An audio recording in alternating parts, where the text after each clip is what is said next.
शांति।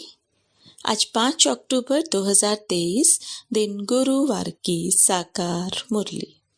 आइए अब सुनते हैं मीठे मीठे बाप दादा के मधुर महावाक्यों को। मीठे बच्चे, बाप से सर्व संबंध रखो तो बंधन खल्लास हो जाएंगे।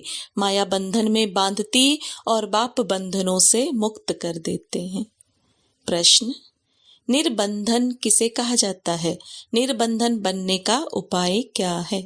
उत्तर: निर्बंधन अर्थात अशरीरी, देह सहित देह का कोई भी संबंध बुद्धि को अपनी तरफ ना खींचे। देह अभिमान में ही बंधन है। देही अभिमानी बनो तो सब बंधन समाप्त हो जाएंगे। जीते जी मर जाना ही निर्बंधन बनना है। बुद्धि में रहे अब अंत का समय है। नाटक पूरा हुआ, हम बाप के पास जाते हैं तो निर्बंधन बन जाएंगे। गीत: जिसका साथी है भगवान। ओम शांति। बाप बैठ बच्चों को समझाते हैं। अब इतने बच्चे हैं तो जरूर बेहद का बाप होगा। बाप समझाते हैं, कहते भी हैं निराकार शिव बाबा। ब्रह्मा को भी बाबा कहते हैं, विष्णु व शंकर को बाबा नहीं कहेंगे। शिव को हमेशा बाबा कहते हैं। शिव का चित्र अलग है, शंकर का चित्र अलग है। गीत भी है शिवाय नमः। फिर कहा जाता है तुम माता पिता। यह भी समझाना बहुत सहज है कि बरोबर निराकार शिव को ही बाप कहते हैं। वह है सभी आत्माओं का बाप। शंकर व विष्णु निराकार तो नहीं है, शिव को निराकार कहेंगे। मंदिरों में उन सब के चित्र हैं। भक्ति मार्ग में कितने चित्र हैं। ऊंचते ऊंच चित्र दिखाते हैं शिव बाबा का। फिर ब्रह्मा विष्णु शंकर का चित्र दिखाते हैं, उनका भी रूप है। जगत अम्बा जगत पिता का भी रूप है। लक्ष्मी नारायण का भी साकारी रूप है। बाकी एक ही भगवान है निराकार, परंतु उनको सिर्फ गॉड कहने से मनुष्य मूंझते हैं। पूछो गॉड तुम्हारा क्या लगता है? कहेंगे फादर। तो यह सिद्ध कर बतलाना है गॉड फादर है। फादर रचता है तो मदर भी चाहिए। मदर बिगर फादर कैसे सृष्टि रचेंगे? अब फादर कब आएंगे? सब बुलाते हैं, हे पतितों को पावन बनाने वाले आओ। अभी तो सारी दुनिया पतित है। पतित हो तब तो आकर पावन बनाएंगे ना। इससे सिद्ध होता है कि बाप को पतित दुनिया में आना जरूर है, परंतु ड्रामा अनुसार यह किसी को भी समझ में नहीं आएगा। ना समझे तब तो बाप आकर समझाए। बाप बैठ बच्चों को समझाते हैं। भारत में ही गाया जाता है ज्ञान और भक्ति। फिर कहते हैं ब्रह्मा का दिन और ब्रह्मा की रात। रात में घोर अंधियारा होता है। गाया भी जाता है ज्ञान अंजन सतगुरु दिया, अज्ञान अंधेर विनाश। मनुष्यों में इतना तो अज्ञान है जो फादर को भी नहीं जानते। इन जैसा अज्ञान और कोई होता नहीं। परम पिता ओ गॉड फादर अक्षर कहकर अगर उसको ना जाने तो उन जैसा अज्ञान कोई नहीं। बच्चे बाबा कहें और फिर कहें हम उनके ऑक्यूपेशन नाम रूप आदि को नहीं जानते तो उनको अनाड़ी कहा जाए ना। यही भारतवासियों की भूल है जो फादर कहते हुए फिर उनको जानते नहीं। गाते हैं ओ गॉड फादर आकर पतितों को पावन बनाओ, दुख से छुड़ाओ, दुख हर कर सुख दो। बाप एक ही बार आते हैं, यह तुम जानते हो नंबरवार। कोई तो समझते नहीं कि हमको बाप से पूरा वर्षा लेना है। बाप का पूरा परिचय नहीं, इसलिए कहते हैं क्या करें, बंधन है। जीते जी मरना आ जाए तो तुम्हारा बंधन खल्लास हो जाए। मनुष्य अचानक मर जाते हैं तो बंधन छूट जाते हैं। अभी तो सबके बंधन छूटने वाले हैं। तुम्हें जीते जी निर्बंधन अर्थात अशरीरी बनना है। बाप कहते हैं इन शरीर के बंधनों आदि को भूल जाओ। अपने को आत्मा समझ मुझ बाप को याद करो। बाकी बंधन तब लगता है जब तुम देह अभिमानी बनते हो। फिर कहते हो कैसे छूटें? बाप कहते हैं भल ग्रस्त व्यवहार में रहो परंतु बुद्धि में रहे हमको वापस जाना है। जैसे नाटक का जब अंत होता है तो एक्टर्स नाटक से जैसे उपराम हो जाते हैं। पार्ट बजाते बजाते बुद्धि में रहता है, बाकी थोड़ा टाइम है, यह पार्ट बजाकर फिर घर जाएंगे। तुमको भी यह बुद्धि में रखना है, अभी अंत है, हम दैवी संबंध में जाते हैं। इस पुरानी दुनिया में रहते यह बुद्धि में रहना चाहिए कि हम बाप के पास जाते हैं। गाते भी हैं, हम तुम पर बलिहार जाएंगे, जीते जी तुम्हारा बनेंगे। बाकी जो देह सहित देह के संबंध हैं उनको भूल हम आपके साथ ही संबंध रखेंगे। संबंध है तो याद करो, प्यार करो, बाप से अथवा अपने प्रीतम से बुद्धि का योग लगाओ, तो तुम पर जो जंक लगी है वह उतर जाएगी। योग तो गाया हुआ है ना, और सब जिस्मानी योग हैं। मामा, चाचा, काका, गुरु, गोसाई आदि सबसे योग रखते हैं। बाप कहते हैं इन सब से योग हटाए मुझ एक बाप को याद करो। योग मुझ एक के साथ लगाओ, देह अभिमान में नहीं आओ। देह से कर्म करते हुए भी यह निश्चय करो कि हम पाठ बजा रहे हैं। इस पुरानी दुनिया का अब अंत है, अभी हमको वापस जाना है। देह सहित देह के सब संबंधों से उपराम होना है। ऐसे ऐसे अपने साथ बातें करनी है। अब तो बाप के पास जाना है।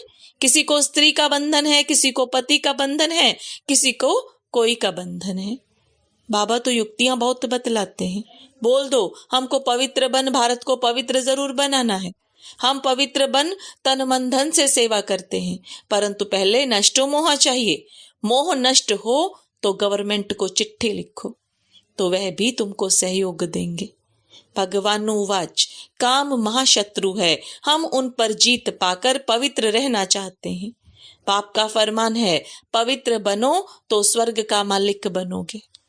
हमको विनाश और स्थापना का साक्षात्कार हुआ है।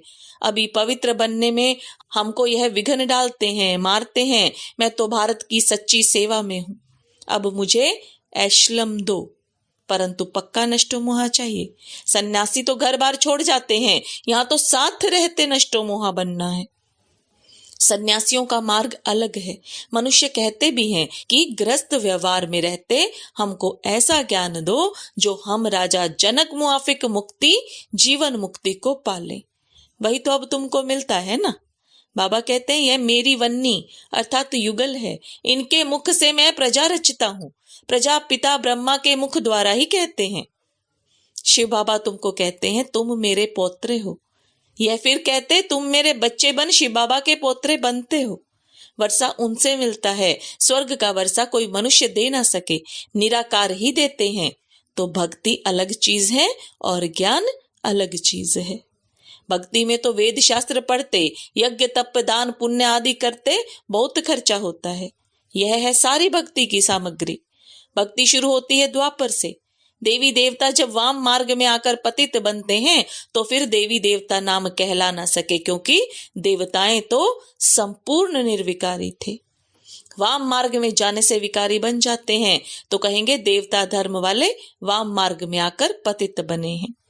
पतित को देवता कह नहीं सकते, इसलिए फिर हिंदू नाम रखा है। वेदों शास्त्रों में आर्य नाम रख दिया है। आर्य नाम इस भारत खंड के लिए है। अब यह अक्षर आया कहां से? सतयुग में तो आर्य अक्षर है नहीं। कहते भी हैं क्राइस्ट से 3000 वर्ष पहले भारत में देवी देवता बड़े समझदार थे।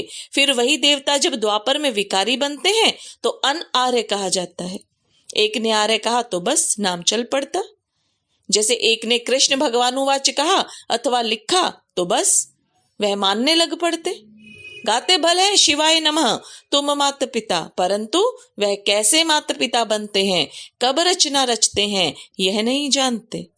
जरूर सृष्टि के आदि में रचते होंगे। अब सृष्टि का आदि किसको कहा जाए, सतयुग को या संगम युग को? सतयुग में तो बाप आते नहीं हैं। सतयुग आदि में तो आते हैं लक्ष्मी नारायण। उन्हों को सतयुग का मालिक किसने बनाया? कलयुग में भी नहीं आते। यह है कल्प का संगम युग। बाप कहते हैं मैं हर कल्प के संगम युगे आता हूं, जबकि सब आत्माएं पतित बन जाती हैं अथवा सृष्टि पुरानी हो जाती है। ड्रामा का चक्र पूरा हो तब तो बाप आएंगे ना। तुम बच्चों में बड़ी होशियारी चाहिए, धारणा चाहिए। अब कॉन्फ्रेंस करते हैं कि वेद पढ़ने से फायदा क्या होता है। वेद पढ़ना चाहिए तो क्यों? फैसला कुछ भी कर नहीं सकेंगे, फिर वही कॉन्फ्रेंस दूसरे वर्ष करेंगे। फैसला करने बैठते हैं परंतु होता कुछ भी नहीं है। विनाश की तैयारियां भी होती रहती हैं, बॉम्ब्स बनाते रहते, अभी है ही कलयुग। यह बातें तुम बच्चे ही जानते हो, तुम्हारी बातें ही निराली हैं। तुम जानते हो मनुष्य मनुष्य को गति सदगति दे ना सके। गाते भी हैं पतित पावन, तो अपने को पतित क्यों नहीं समझते। यह है पतित दुनिया, विषय सागर, सब थोड़े ही खिवैया बन सकते हैं। अभी तुम बच्चों में वह ताकत आई नहीं है जो पूरा समझा सको। अभी तुम इतना होशियार नहीं बने हो, योग भी नहीं है। अब तक छोटे बच्चों मुआफिक रोते रहते हो, माया के तूफान में ठहर नहीं सकते हैं। देह अभिमान बहुत है, देही अभिमानी बनते नहीं। बाबा तो बार बार कहते हैं अपने को आत्मा समझो, अभी हमको वापस जाना है। सभी एक्टर्स जो अपना अपना पार्ट बजाते हैं, सब शरीर छोड़कर वापस घर जाएंगे। तुम साक्षी होकर देखो, देहधारी संबंधों में देह में मोह क्यों रखते हो। विदेही बनते नहीं, फिर विकर्म विनाश नहीं होते। बाप को याद करते रहें तो खुशी का पारा चढ़े। हमको शिव बाबा पढ़ाते हैं, फिर हम देवी देवता बनेंगे तो अपार खुशी होनी चाहिए ना। तुम जानते हो भारतवासी जब सुख में थे तो बाकी सब मनुष्य निर्वाण धाम शांति धाम में थे। अभी तो कितने करोड़ों मनुष्य हैं, अभी तुम पुरुषार्थ कर रहे हो जीवन मुक्ति पाने का। बाकी सब वापस चले जाएंगे, पुरानी दुनिया बदल नई दुनिया बननी है। नया तो बाप ही बनाएगा। सैपलिंग लग रही है, यह है दैवी फूलों का सैपलिंग। कांटे से तुम फूल बनते हो, बगीचा पूरा तैयार हो जाएगा तो यह कांटों का जंगल खत्म हो जाएगा। इनको आग लगनी है, फिर हम फूलों के बगीचे में चले जाएंगे। क्यों ना मम्मा बाबा को फॉलो करें। गाया हुआ है फॉलो फादर मदर। जानते हो यह मम्मा बाबा लक्ष्मी नारायण बनेंगे। इन्होंने ही 84 जन्म बिताए हैं, तुम्हारा भी ऐसे ही है, इनका मुख्य पार्ट है। लिखा भी जाता है बाप आकर सूर्यवंशी चंद्रवंशी स्वराज्य फिर से स्थापन कर रहे हैं। कितना समझाया जाता है तो भी दे अभिमान टूटता नहीं है। मेरा पति मेरा बच्चा, अरे यह तो पुरानी दुनिया के पुराने संबंध है ना। मेरा तो एक शिव बाबा, दूसरा न कोई। सभी देहधारियों से ममत्व मिट जाना बड़ा मुश्किल होता है। बाप समझ जाते हैं इनका ममत्व मिटना मुश्किल दिखता है, शक्ल ही ऐसे देखने में आती है। कुमारियां अच्छी मददगार बनती हैं।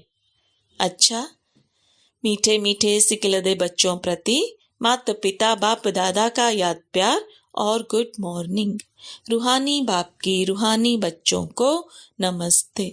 रूहानी बच्चों की रूहानी बाप दादा को याद प्यार गुड मॉर्निंग और नमस्ते।